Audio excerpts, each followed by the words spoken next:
Okay, where to start with that one? I was sort of hoping, as often is the case, that you watch a game, you get disappointed. It comes to the next day, and you start looking at things a little bit differently, or it doesn't seem quite as bad.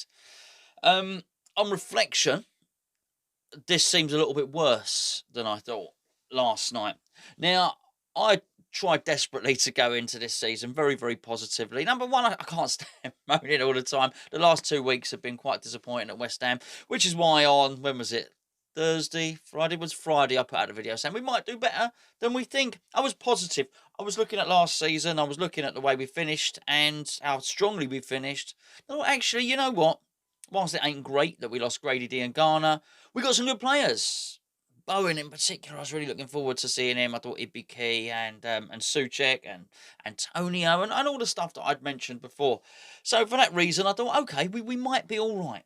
Everyone was expecting Newcastle to win, expecting Newcastle to do well, but I thought, actually, this West Ham team, if they carry on where they left off last season, will pose Newcastle some problems. The trouble is, and from what I can see, we've not picked up from where we left off last season. It's worrying for a number of reasons. I mean, the first one is that it wasn't like a normal close season. It wasn't a normal off season. There wasn't this massive time gap in which the players could go away, lose their fitness, forget all about football.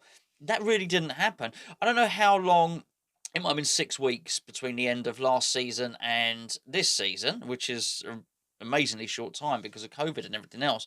But I'm not sure how long the players actually got off. And says, how long are we back in training? I wouldn't be surprised if the players only got about 3 weeks off and we're back in training. So realistically, it's like an international break and a little bit. So why the difference?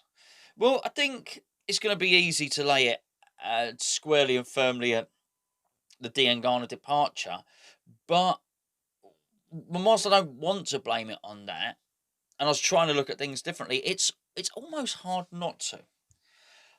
One of the most worrying things I found from the game um, was Bowen's performance. Why? Why was it like that? I know it's not attitude, I know it's not application, but why did we get a performance like that? I would almost understand it more. Let's say if Bowen played well, or Rice played well, but some of the rest of the team were poor and the tactics were poor, but you looked at it and you thought, oh, well, actually, that player and that player were outstanding. It would perhaps show that there were smaller things wrong.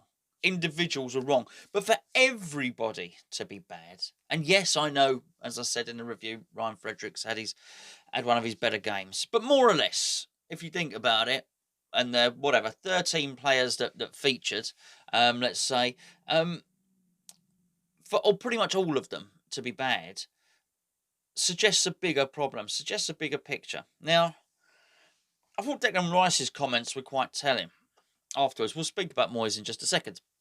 Declan Rice was asked if the Grady Diangana move had caused a bit of unrest at West Ham. His first response was, no, that was whatever, 12 days ago now. We've had plenty of time to get over that. It shouldn't be a problem. However, and this is what he said in the same interview straight away afterwards. However, he was a massive mate of mine. He's been my mate for years. I thought he could have done great things for West Ham, and I was gutted to see him move. And just looking at that, so basically, you sold my mate. I felt he could have done a job on the left wing, and I was gutted. So whilst the initial response was, Declan, did you were the squad still disappointed? Is there still a hangover from Grady Diangana leave? And the initial response was no. The next two sentences were quite telling because actually, without saying yes, they said yes. And to what extent has that caused a bit of a dark cloud to hang over West Ham? It left me wondering two things. Number one, it left me wondering if David Sullivan would sanction the move again. And I couldn't help but look at it and think, a penny for David Sullivan's thoughts yesterday. And also, would Moyes sanction it? Because I'm guessing that he did sanction it. Whilst it might not have been his idea, I'm pretty sure that when Sullivan went up to David Moyes and said, look, this is a situation. We don't have any money. If you want to buy anybody, then we're going to have to sell someone at a bid for Grady Diangana's coming. So I'm pretty sure, whilst reluctantly did so, David Moyes did sanction it. I wonder if now, looking at the fallout, David Moyes might think, actually, that probably wasn't worth it. It probably wasn't worth doing. Basically, the impact it's had over the whole morale of the club has had more of a detrimental effect than the uplift of getting the 18 million quid in, particularly when you bear in mind that thus far we've been unable to spend it. And that really wasn't a good look for West Ham yesterday. And the David Moyes interview again wasn't as telling as Declan Rice's, but in many respects it was more worrying. Because the interviewer said, David, how far off your performances at the tail end of last season was that? And he said it was a million miles away. He said it was nothing like it. Why did it happen? He said, I don't know. And there is a sort of, I think to a large extent he got away with playing players out of position last season. It was a needs must type thing. And in many respects got form for doing that. Converting Arnautovic from a winger into a striker served a purpose at the time. He's obviously done a similar thing with Mikel Antonio. And now there's a continuation of that. And he's feeling, well, I can play Antonio up front. And he's now my striker. But when he's out of position, when Fornals is out of position, and when Mark Noble is out of position, I think it just creates too much disharmony, really. And I think that disharmony is there for all to see, quite frankly. And I don't think for a moment that David Moyes and all his coaching staff, Irvine and Paul Nevin and Nolan and Stuart Pearce and Moyes himself are all in agreement that Paulo Fornals, for instance, is a left winger. I think they know his limitations. So why is he playing there? Well, I guess needs must, but I'm surprised that it comes as a big surprise to when David Moyes says, I don't know why we lost that game, because it was a square peg in a round hole which suited the purpose last season, because there really were no other options. I think it probably would be very interesting to see how the people in Spain view how we use Paulo Fornals, because you've got to realise this is one of their best young players. He was the second best player in the under-21 tournament, which they won, didn't they, if I remember rightly? An absolute star. And whilst, yes, he plays on the left of a midfield for Spain under-21s, it's certainly not wide. He's not expected to run down the line, skin the fullback and put over across into the box. He's able to dictate the play from the centre. Gio last night was saying about Fornals how he can't, when he's stuck at wide on the left, he doesn't have any passes available to him other than a little one inside, because anything else would be passing it out for a throw-in. He's given more options for Spain. And I reckon they would probably look at it, the Spanish, and say, this is not how you use Fornals. This is not how you deploy him. It's silly. So I don't think that Moyes' team are naive. And as I say, it's very, very hard to address that and even talk about that subject without discussing what's happened with Diangana. But when he's confused, I do think that the answers to his problems and to West Ham's problems are actually quite clear. But first of all, you've got to think, what are the problems? What are the issues? Well, from what I could see, was pace, width, and invention. Now, the pace is a massive one, really, because we really have two players with pace. Number one's Ryan Fredericks, and he's a right back. And you cannot, whilst his pace was very, very useful, for instance, when he's getting back to tackle Sam Maximum, you cannot expect his pace to constantly open up the opposition's defence. He's a defender, for goodness sake. It's not really his job to open up the opposition's defence, but he is integral in the pace and the width. And the width is being provided by the fullbacks. Why? Because Fornals isn't going to hug the touchline, as I've just said. Bowen, he wants to come inside. He really doesn't want to hang around on that wing. He's very much an inside right forward rather than a right winger. So the width has got to come from the fullbacks. And if one of them basically is not providing any at all in terms of Aaron Cresswell, he's not providing any sort of attacking threat at all, then there's no width in the team, because really you need wingers. And again, you come back to Diangana. Well, Diangana would have provided that. In terms of Fredericks and his pace, yes, he has the pace. The other one with the pace is Antonio. But Antonio's pace is largely wasted because he's so isolated that he's absolutely knackered by the time it got to 30 minutes that I looked. his pace is not being used to stretch a defence. Antonio's pace is being used to close down the centre-back. Basically, when the centre-backs are passing it around themselves for launching the attack, Antonio's running around trying to close them down. He's knackered. It's not like anyone's playing him in and he's got a chance to run in behind. So where's the pace in the team? Certainly not. Fornals is too slow. Bowen, whilst he is nippy, he's not the fastest player in the world. So we lack pace. We lack width, as just described, and we lack invention. Well, actually, the invention is quite easily rectified because Mark Noble is not a number 10. Not that he was even playing as a number 10. He would start in a number 10 position, then fall back very, very deep. So who's there to unlock the defence? Who's in that hole to play the passing? To play the ball in if Bowen wants to cut him behind the back line somewhere, if Antonio needs to be played in. Who's playing that ball? Well, there's no one there, but we do have players in the squad to do that. The solution is there. Pace, width and invention. And I wondered why Moyes was surprised. But the body language was quite telling. We did look deflated. And if you looked, and as I said, it's actually not getting a performance out of Aaron Cresswell and a couple of others, I think it's not surprising. Maybe not to be expected, but it's not surprising that we don't get the performance out of them. But when you see players like Bowen, like Antonio, like Declan Rice not performing, you think, well, hold on, something's up here. And there was an overall sort of demeanour, an overall melancholy about the squad and about the team on the pitch.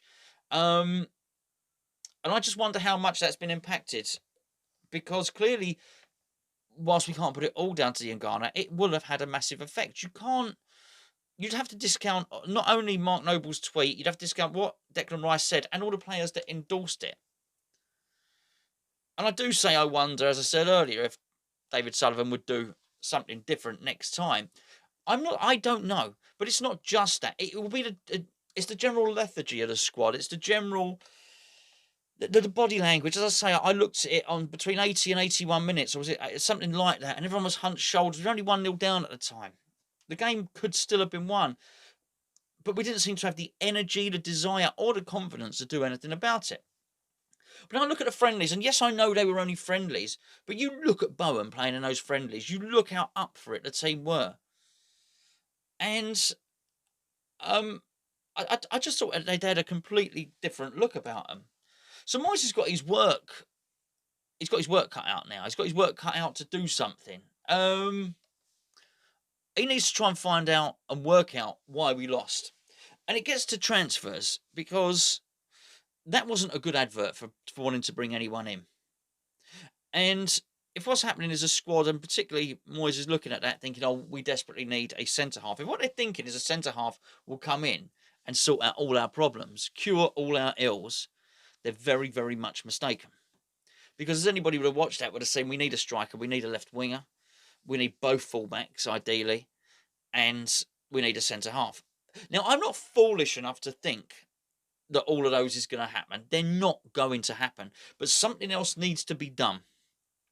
And I'm not sure spending all of it, if our £30 million bid for Tarkowski's been turned down, and we're going to go back and bid 33. If we've got 33 million, we shouldn't be spending it all on that, because we need to cover more than one position. And let's be fair, if Tarkowski was looking at that game anyway, if he wasn't keen on joining West Ham before that game, he's certainly not going to look at that performance and think, yeah, actually, there's a team that I want to join. He just ain't. It's not. We were awful. Wasn't a good sales point for either James Tarkowski signing or Declan Rice remaining. But actually, you look at trying to sort out the positions. Maybe it's actually better to go and buy one of the better defenders from the Championship, for instance, what he wants to do, or pick up a bargain from overseas, rather than spending 33 million on this one centre-back to think he's going to cure all the problems. See, the thing is, with players, you've got to have a certain level of confidence. You've got to have a certain level of arrogance. People complain Cristiano Ronaldo was arrogant. Well, he probably wouldn't have been the player that he is if he wasn't. Lionel Messi's humble. That's the other thing that I hear. Lionel Messi fancies himself massively. He wouldn't be able to get to where he was if he didn't. Lionel Messi thinks and knows or whatever that he's the best player in the world. And I think all players have got to have that. They've got to have a certain level of belief about them. And I think by and large, if you're a player, you would think, I can go into that team and I can make a splash. I can take them to the next level. I can really do something. I think even Tarkowski would look at West Ham and think, even I'm confident in my ability, even if I go into that back line, they've still got massive problems. And he would be right, because we do. Because even if he signs, we still need to sign a fullback. We still need to do the others. But there are solutions already at the club, which mean that we don't have to make the 5 signings. Right? Sebastian Haller is a very good striker. He's worth £45 million. We didn't get sold a pup. We weren't, well, we might have paid a little bit over the odds financially, but we did buy a striker who can put the ball in the back of the net. He can do that. We just got to find a way to get that out of him. So we've got to build to his strengths. In fact, it's crazy that we don't. It's crazy that you would buy a £45 million player and not play to his strengths and build a team around him. That's a bizarre thing. You certainly don't spend, in West Ham's situation, spend £45 million on a striker as a substitute. In terms of the left wing, that ship sailed. The Diangana ship has sailed. We can't carry on playing Fornals there. That much is clear. I understand the reticence to play Felipe Anderson there, but maybe there's an option there. Maybe there's a loan signing to come in. Maybe there's a swap deal to do with Felipe Anderson or something like that. Failing that, let's play Antonio on the left wing. He is a left winger, after all. And it's not like Antonio won't provide cover for the left fullback. He will. He works hard. He really, one of the hardest working players in the whole team. So there's your striker. Not ideal. Well, yes, we would like to buy some more. You've got a striker. You've got a left winger already in the club. Let's look at the invention. Let's look at Mark Noble. I mean, in that weird position he's taken up. Take him out of there. Take him out of there straight away and put, ideally, Pablo Fornals there. We have a number 10. You don't have to buy one, but it sorts out that left wing position. Lanzini comes off the bench and covers for Fornals when Fornals gets tired. If he gets tired, I don't see much evidence to suggest that he does. So there's your striker and there's your left wing and there's your attacking midfielder all sorted, which, as far as I know, allows us to get away with buying either 2 or 3 players, which is centre back, the left back, and then if there was money available, the right back. Because that is really what we need to be doing. And we can't keep dithering on this, by the way. We can't keep looking at it and hoping that it will get better. And whilst I do believe that a centre-back needs to be done, and it's not I needed persuading, I totally agree. We have problems at the heart of our defence. But I'm not convinced it is the most urgent priority. In many respects, I think that is the left-back. I think there is... Ogbonna will be better in the next game. I think you will get performances out of Diop. I think if Diop was terrible, you bring Brad Banner in there, it would still be all right. I don't think there's no redemption on that left side. I don't think there's any answers at all. And that left fullback. And in many respects, I think we need to look. Ideally, we bring a left back in yesterday. If we can't do it yesterday, we do it today. If we can't do it today, we better make sure there is a left back in place before we play Arsenal next week. I feel quite unmotivated about the whole League Cup. I normally say, we need a cup run, and that's on Tuesday. It's funny how it can dip your mood, quite quickly, football, because